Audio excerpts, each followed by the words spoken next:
সব ক্লিয়ার হয়নি, এখানে ক্লিয়ার আছে।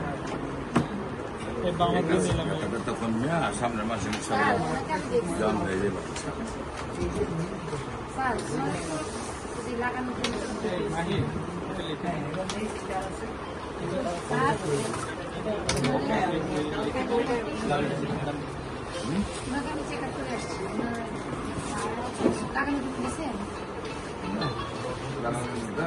প্রচন্ড ব্যথা বেদনা তো জ্বালা পড়ার পরে